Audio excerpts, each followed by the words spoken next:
So, first talk about the Santa Barbara game because I know you loved the way the crowd was, but undoubtedly disappointed to lose.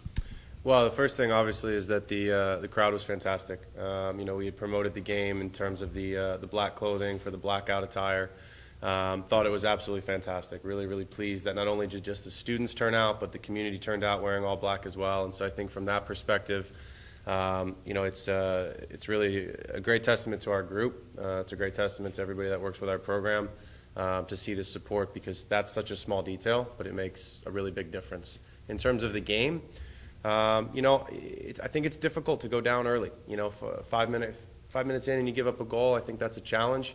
I think it takes the crowd out of the game a little bit, and certainly it affects the mentality of the group. But the boys continue to play and play well. And then you look at the second half, we outshoot Santa Barbara 11-5. We create great chances. The goal that was called back, very difficult to tell whether it was a foul, a justified foul or not. But that's the game of soccer. Unfortunately, the referee doesn't get to go back and relook at that play. It's the in the moment type of foul, and obviously it was felt that it was.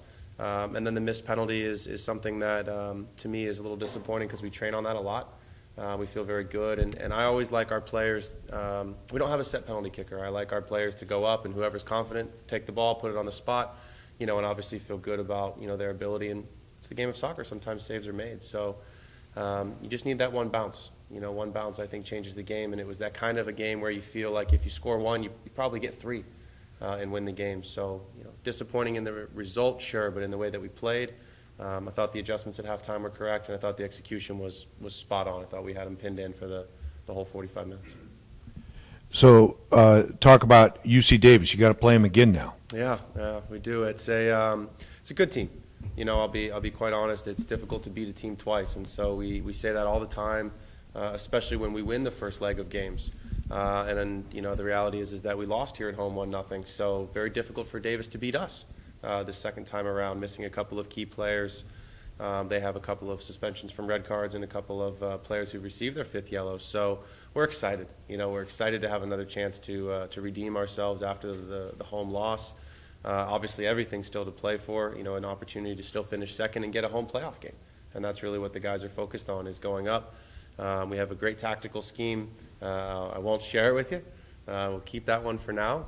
But we had a great training this morning. It was very positive. The boys are 100% on board with what our tactics will be in this next game on Wednesday, and comes down to execution. Coach, last two games, arguably last four games, having not won, just kind of the mentality of coming into UC Davis. I mean, regardless of what happened the last four games, it's still got to be fun that everything is kind of centered around this game. Yeah, I think it is. I think you're absolutely right. One of the things that we know about the league is that it seems to always come down to the last game every season, whether it's for a place in the conference tournament or for a seeding, for a home game.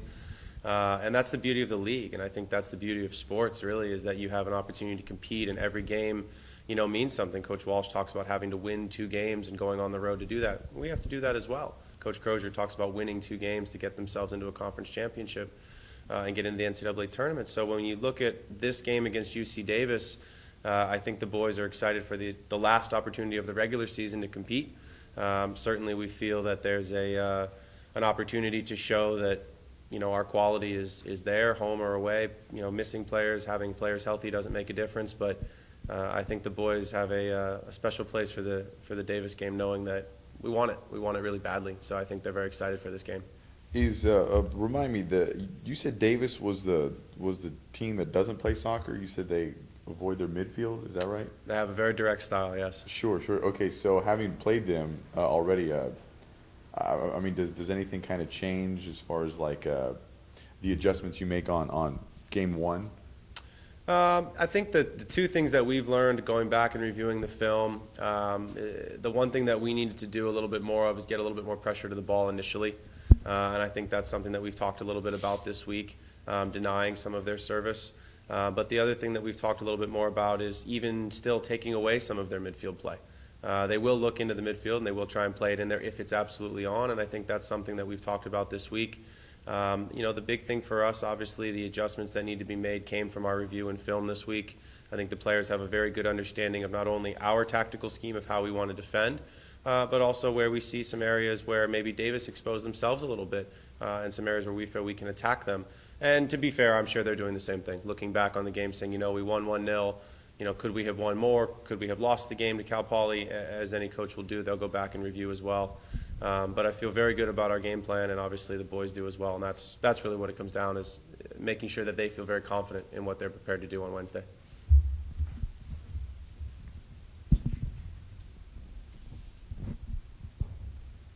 One more quick thing about the crowd at the UCSB game. Did you notice the flashlights when they were holding up the phones and the whole stadium was flashing? Did you turn around and look back? I didn't see it behind me. I saw it directly in front of me, and it's the second time that it's happened this season. It happened at the Wow Week game against San Francisco.